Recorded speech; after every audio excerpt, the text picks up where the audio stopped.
And if you think about how infants come out of the womb, they're so curious, they're exploring the whole universe, they're asking questions nonstop. And at a certain point, that all stops because we kill it, we beat it out of them. And I'm like, what happens when we create this space where, like, my curiosity never actually stops? My ability to wonder and to imagine never actually stops.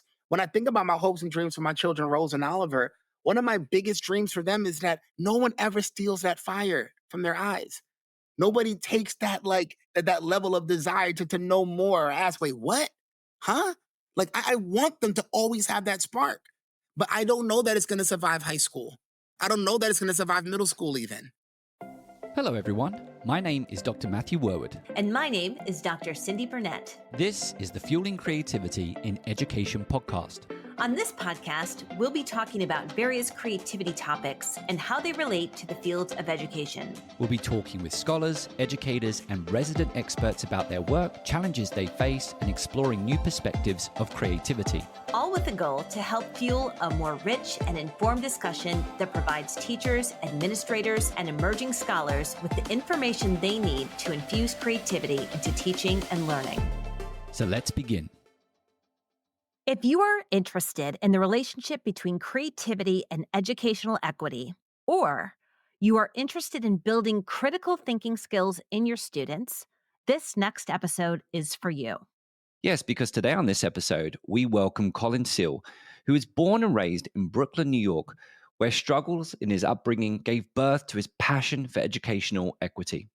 Recognized early for his potential, he was placed in gifted and talented programs, gaining access to opportunities his neighborhood friends couldn't reach. With a career that spans roles as a math teacher, an attorney, keynote speaker, and author, Colin has dedicated his life to leveling the playing field in education. His books, Thinking Like a Lawyer, a framework for teaching critical thinking to all students, and Tangible Equity, a guide for leveraging student identity, culture, and power to unlock excellence in and beyond the classroom, reflect his mission. Colin founded Think Law, an award-winning organization designed to help educators harness inquiry-based instructional methods. Think Law equips teachers to bridge the critical thinking gap, empowering them to engage and uplift every student, regardless of their background. Colin, welcome to the show.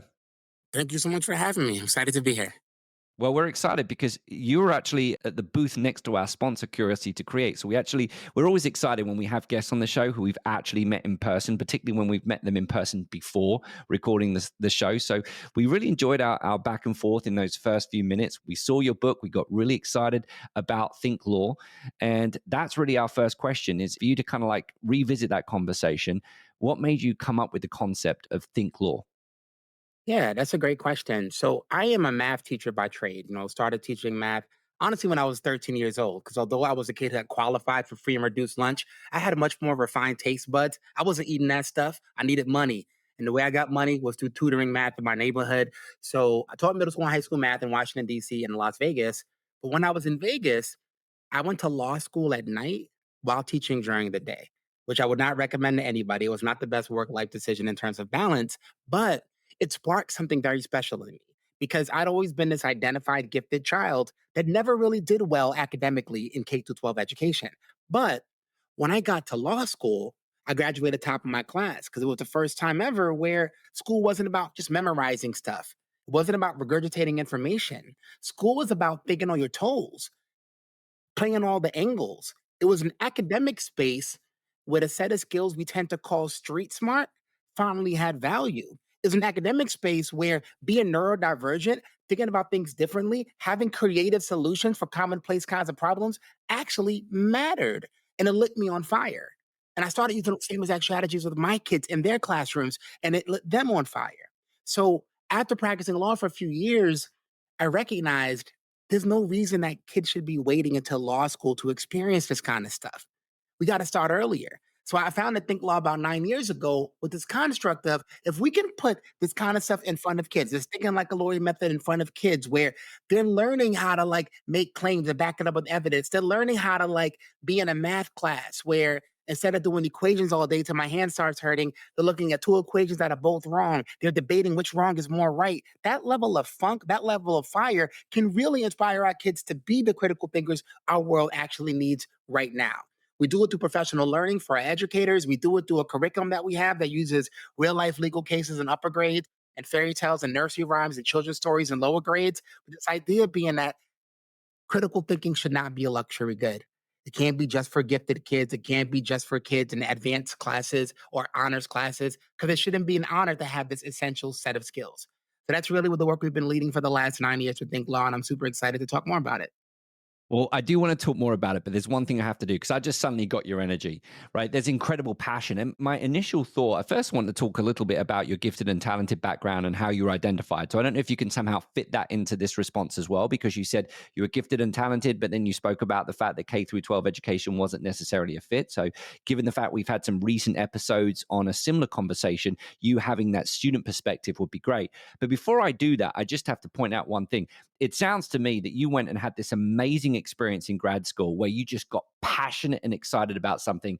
And you were in this scenario where you're like, I got to share this with the world. I got to share that with all students, because it was almost like you uncovered something that you wish you had access to earlier, but you didn't.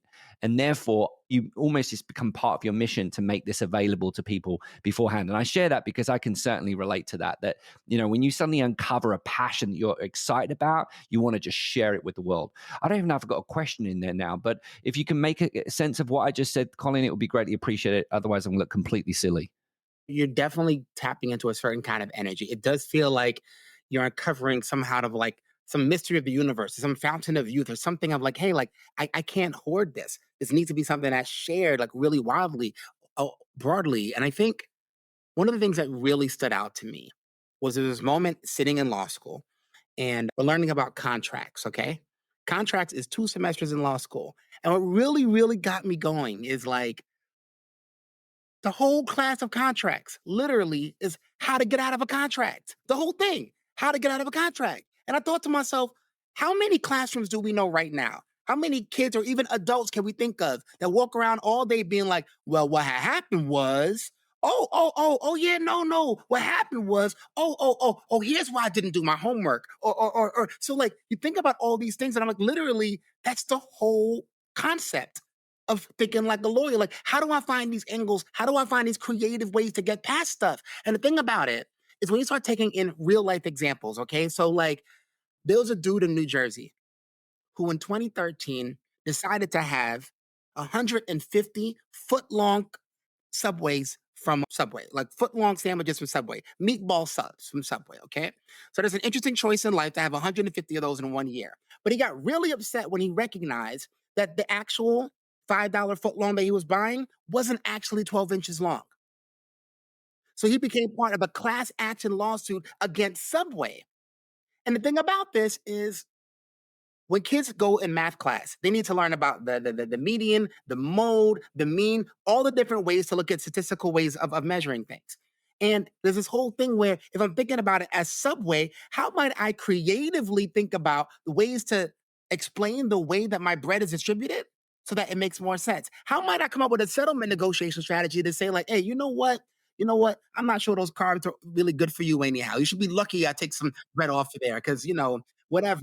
And like and maybe depending on where you're at elevation wise, like the bread breaks to a different level, who knows? But that kind of creative thinking about what had happened was actually brings out a certain kind of energy from a kid. Where, to go even further to your point, Matt, when I first started doing this work, just thinking about that connection with gifted and talented and high achieving students, a lot of my straight A high flying kids struggled with this.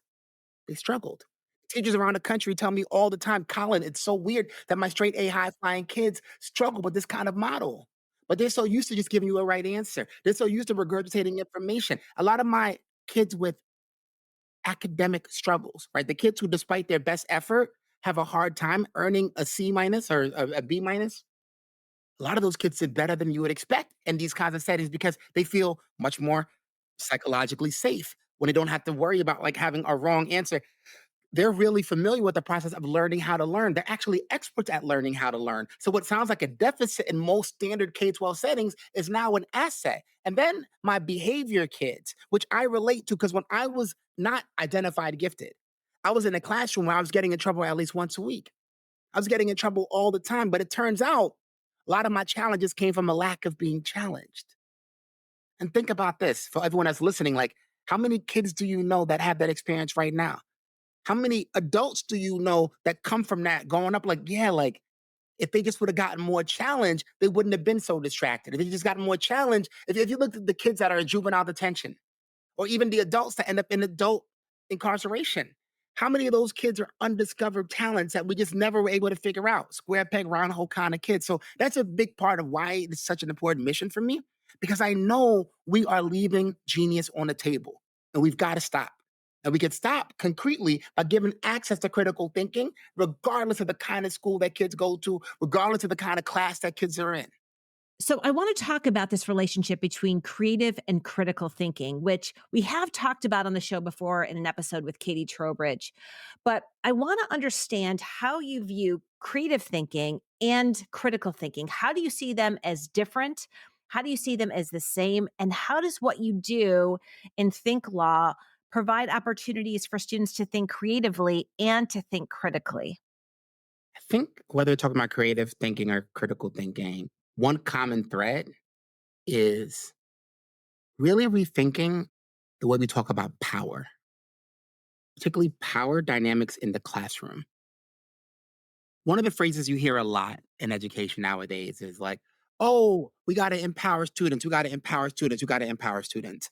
But in my book, Tangible Equity, I talk a lot about how that phrase is inherently problematic. Like empower suggests that kids don't already have power. Kids already have power.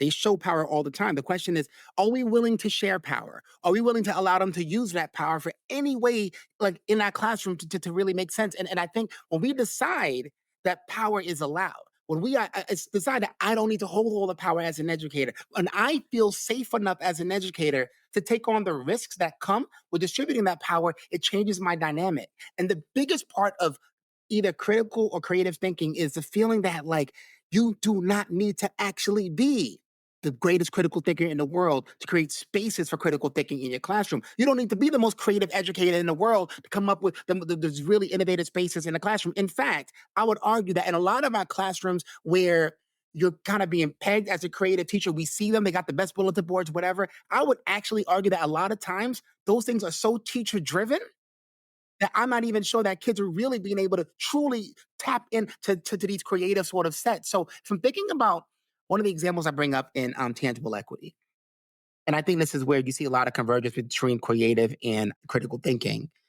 Kids need to know about all the different continents, and a lot of times they learn about different geographical areas. They're learning about like food, shelter, transportation. So in this one unit, the school is looking at Antarctica, and we're in Phoenix, Arizona. They got to look at Antarctica, and they got to figure out food, shelter, transportation. And it's this idea that says my kids might not know anything about Antarctica. They might not know, but they might know something about where they're at. Right. So there's an asset based framework to say, like, hey, you know what? My kids are experts in something. So if I had a friend that was coming from like Alaska and they were coming to move to Phoenix in July, what advice would you have for them? Because from the jump, I've got things that I already have in my head. Like, I know that when it's really hot, I might need to have a lot of water. I might need to avoid being outside between this time and this time. And I could be in third grade giving really solid advice about how to survive. But now this lesson plan, this whole idea is like, hey, we got to take the school. We're moving this whole entire school community to Antarctica for a year. What other things we've got to figure out in terms of food, shelter, transportation to do it, right? So it's a really innovative kind of thing. It gets me necessarily, I must understand the way people do it in Antarctica. I must understand all the different things about food, shelter, transportation in Antarctica. But it takes a lot of creativity to figure out how I can run a school community doing that out there. But then I bring it back full scale because a big part of our work is, Matt, Cindy, myself, we all went to school. And a lot of us going to school was learning the way it is. We all learn the way it is. A big part of what I want our kids to do is be able to figure out the way it ought to be.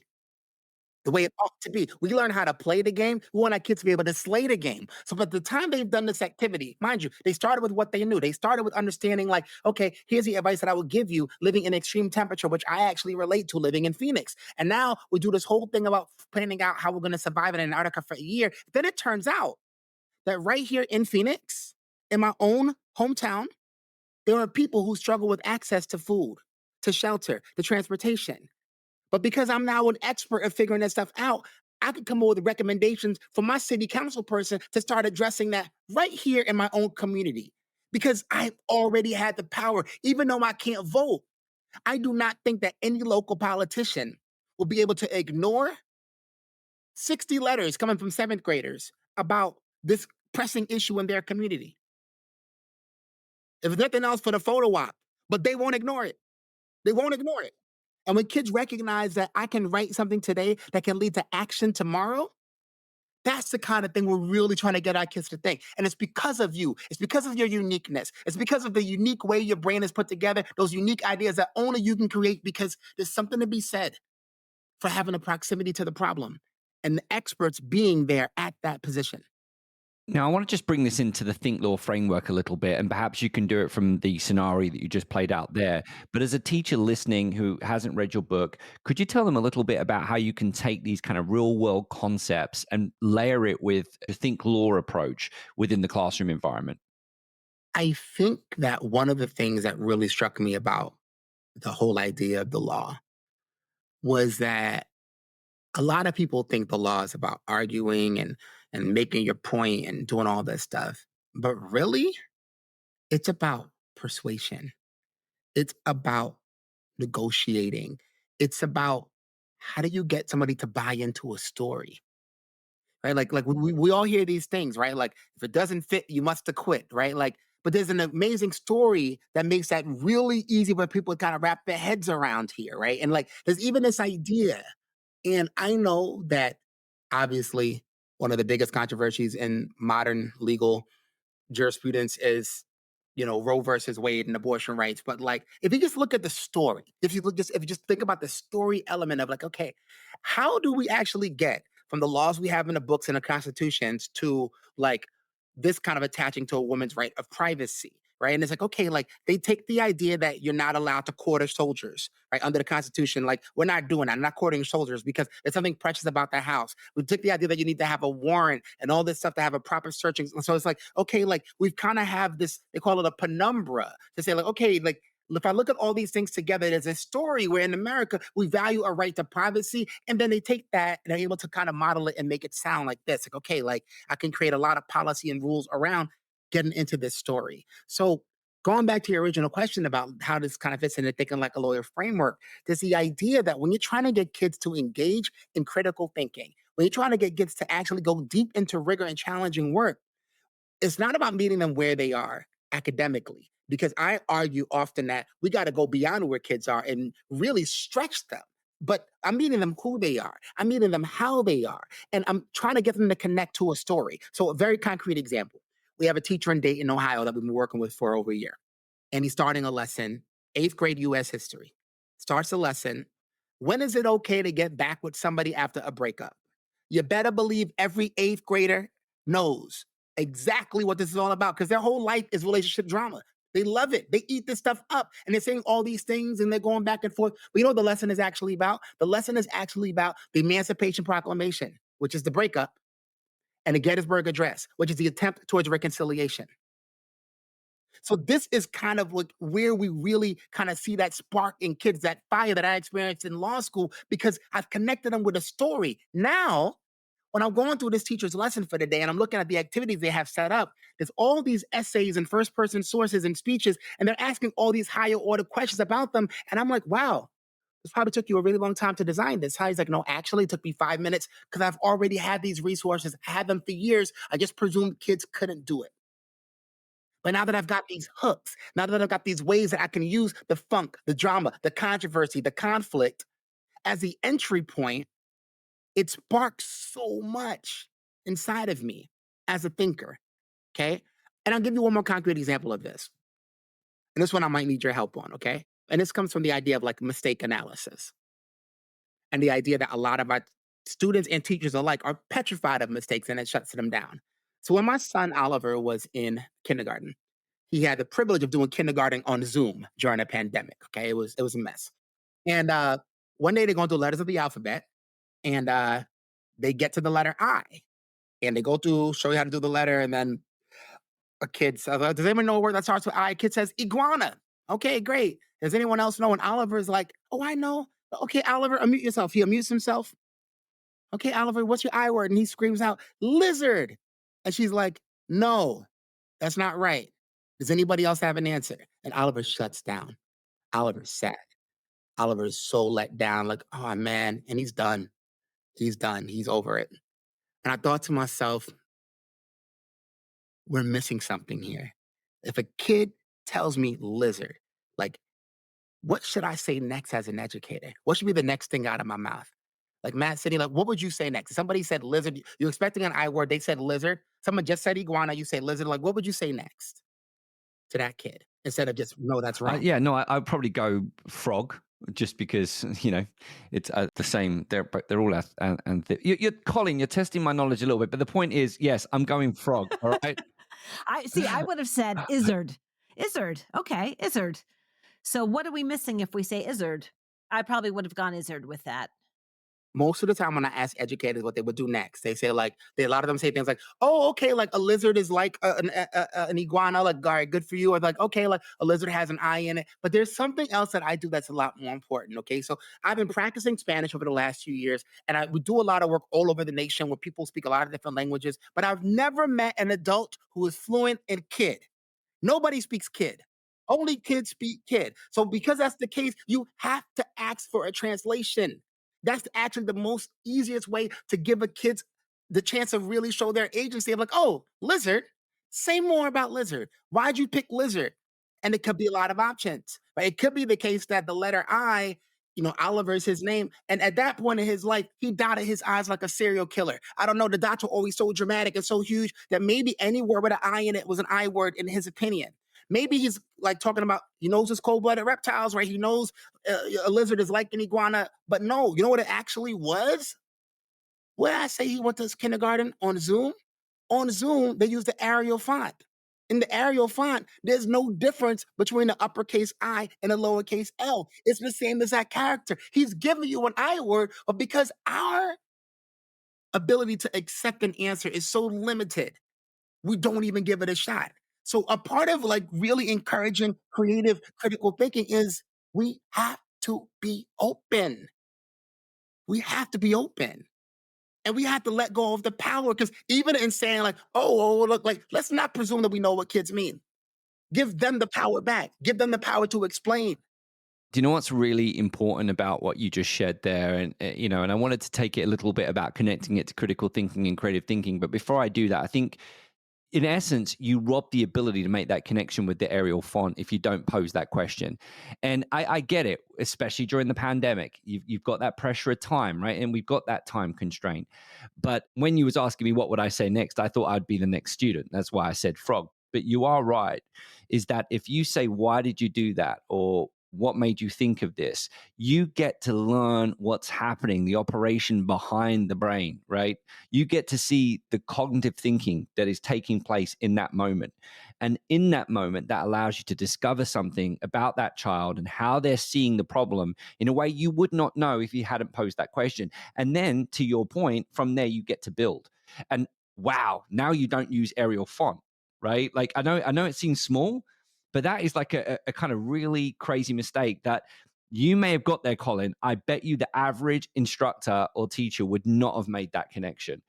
The only way to possibly do that is to ask, how did you get there? When you get this anomaly in the classroom, how did you get there? That outlier. Why are you there?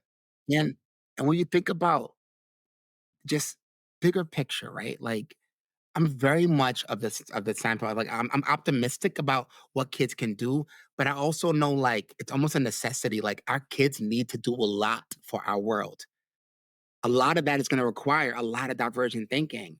And what I think about is for Oliver's case, when you get shut down like that, you're like, forget it then. Forget it.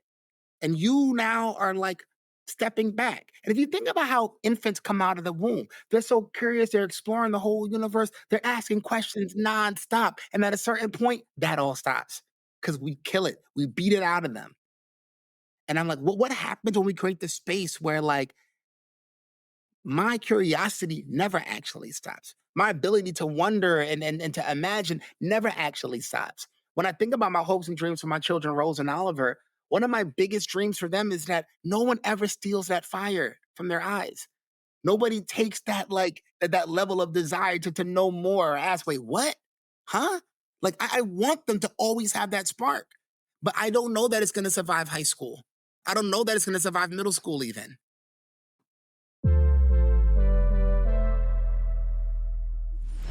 Do you want to bring more creative and critical thinking into your school? Look no further than our podcast sponsor, Curiosity to Create. Curiosity to Create is a nonprofit organization dedicated to engaging professional development for school districts and empowering educators through online courses and personal coaching. And if you're craving a community of creative educators who love new ideas, don't miss out on their Creative Thinking Network. Get access to monthly webinars, creative lesson plans, and a supportive community, all focused on fostering creativity in the classroom. To learn more, check out curiositytocreate.org or check out the links in the show notes for this episode. Colin, I am loving these examples. So thank you so much for sharing them. And we're starting to run out of time. And I promised our listeners that we would talk about the relationship between creativity and educational equity, which I know is a passion of yours. So I want to make sure we get to that. So can you tell us more about the connection that you see between creativity and educational equity? Okay. So anyone listening right now, you're probably listening because at some point you've had big and bold ideas for kids when it comes to education and what's possible. And at some point, someone has told you that's just unrealistic. That thing you want to do, that program you want to have is unrealistic because look at these parents, look at these kids, look at this neighborhood, look at this politics, whatever it is, it's unrealistic. But here's the thing, here's why it all connects. When I look at a lot of the educational inequities we have, no matter where I'm at in the country, I'm always looking at how do things get to be the way that they are? Like what policies have happened in terms of redlining, like the underinvestment, the environmental pollution, like how has it come to be that in almost any neighborhood in this country, I can look at the zip code and predict what the outcomes might be based off of the poverty level, right? Like I can predict how close you're going to be to a healthy grocery store or how many people were likely to die from COVID in that area based off of how poor this neighborhood is or how black that neighborhood is or how brown that neighborhood is and what languages are spoken. But if I'm thinking about this idea of what we got to do, a lot of what I advocate for is this feeling that when I make a goal about what's possible for kids and achievement, and it doesn't feel unrealistic, I should take that goal and throw it in the trash. It's probably not worth it. We need to be unrealistic on purpose. We need to be unrealistic with a purpose because the reality is that reality is unacceptable. Reality is trash. Reality is set up so that even a little bit of justice can feel unrealistic. A little bit of fairness can be unrealistic. We need to have folks that are channeling their inner Angela Davis, right? She has that quote that says, I'm no longer accepting the things I cannot change. I am changing the things I cannot accept. That's a different kind of energy. And to do that, you can't even fathom this without creativity because you literally have to see something that's not there. You actually have to be a visionary. You have to see something that's not there. Like right now, what we see is not okay. It's not acceptable. I need you to be a dreamer and what's possible. And throughout history, there's always been these folks that can really paint a picture of what that means, right? Like I have a dream. I've got a vision, right? Like I think to myself often, and people don't often associate me and my work around being super patriotic, but I am as patriotic as they come because look, as flawed as our founders were, I think it's so wild. Some of these folks actually owned people, right? Women weren't involved at all. And the same language that they wrote hundreds of years ago is being used to advocate for rights for folks all across the gender identity spectrum. I'm like, they never would have even fathomed that before. But the idea of they were creative enough in thinking through something that was so broad that it could be used to really advance a set of rights that they never would have imagined would even have become up in conversation. That to me is the level of unrealistic we need to do.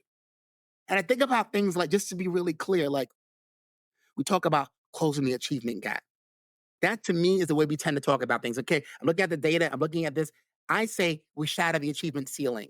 We need to shatter the ceiling. Forget about closing gaps. Because the reality is that most non-poor white kids in America aren't actually doing that good. That can't be the gap that's worth closing. What does it really mean to create a path for excellence for every kid? What does it really mean to really think about kids achieving at a high level across the board? Excellence shouldn't be a four-letter word. Excellence should be the goal. as unrealistic as it is. If we had excellence in the communities that have been historically underinvested, how transformational could that be for our society? So we need the creative thinking in there. We cannot even fathom educational equity without creativity. That's the connection. And if I was to try and summarize that, one, I'm making a connection to Jonathan Plucker, who we had on the show. He always talks about the idea of identifying these standards, and then you kind of declare victory when those standards are met. And he always finds it odd that we kind of declare victory there when actually a lot of students are capable of going much further. Colin, I feel so inspired by your story, and I really feel like it's going to, and I'm going back to that word empower, which I've always used, but I'm going to rethink using that word empower and giving teachers the opportunity to really maximize and break through and extend their boundaries and go into the unrealistic goals. Because I think even as someone who is in the creativity field, and Matt and I work in the creativity and education field as our careers, I think it's very easy to get stuck on that's not realistic. And I think hearing your story and thinking about our students, it's really exciting. And I just feel so grateful for your time and energy today. Now, before we go, we ask all of our guests if they will share 3 tips that they would give to educators. And this episode is so full of so many tips, but 3 tips you would give to educators to help them bring creative thinking into the classroom. Don't underestimate the power of a very simple, open ended question.